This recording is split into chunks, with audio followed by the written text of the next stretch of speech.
There's a lot of hot takes going on. Is he the best point guard in the NBA? Is he a better shooter than Steph Curry? But let's pump the brakes a little.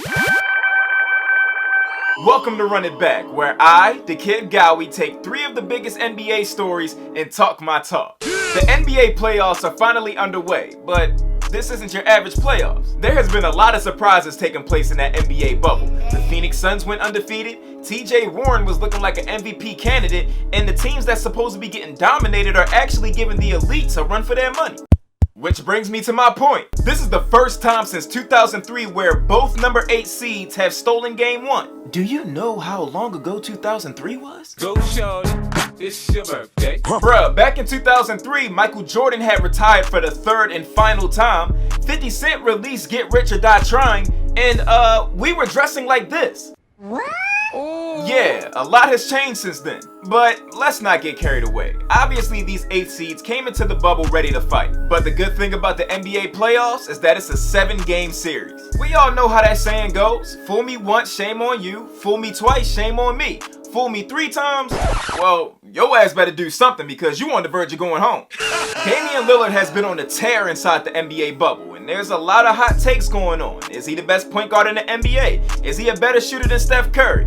I'm just letting y'all know, I love Dame, but let's pump the brakes a little. Dame definitely has a strong case when discussing who's the best point guard in the NBA. I'm not denying that. But when we're talking about the best shooter, allow me to reintroduce myself. Come on, bro. Don't let this recency bias confuse y'all. Stephen Curry is that man. It's so crazy as basketball fans how quickly we forget. Did we forget that Steph Curry and Klay Thompson together revolutionized the game of basketball? Y'all must have forgot. These are the same guys that you could pass the ball to and run back on defense before the ball even left their fingertips. We are talking about the same Steph Curry who would turn around or give his teammates high fives on the bench before the ball even hit the bottom of the net. And you mean to tell me after 1 season of sitting out, y'all forgot about all that? Come on, son. Come on now, 50-40-90 club, Mr. Soon-to-be second all-time in 3-point scoring.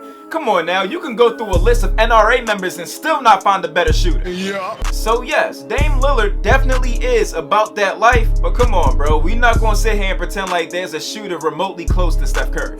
And last but not least, and also on a more serious note, there has been a lot going on inside the bubble, but you can't escape the reality outside of the bubble. Both Montrezl Harrell and Yusuf Nurkic have lost their grandmother during their time inside the bubble. Babies have been born, salute to Mike Conley. Severe injuries have been sustained, prayers for Jonathan Isaac. And we can't forget about the biggest message of them all, the fight against social injustice. As basketball fans, it's easy for us to get so locked into the sport that we forget that these athletes are real people with responsibilities outside of the bubble. So for the people who opted out of the bubble, show them some respect. Let them know that you still support them, you respect their decision, and understand why they did what they did. Also, respect the fact that basketball has been a little political, but you know, there's a larger fight, once again, outside of the bubble. Sports brings everyone together, so if you can look at a player, call that person your favorite, and appreciate the joy that they bring into your life, the least you can do is respect their opinion when they get a little political. Cause trust me, don't nobody want to talk about this stuff, but it's a must in order to fight for change.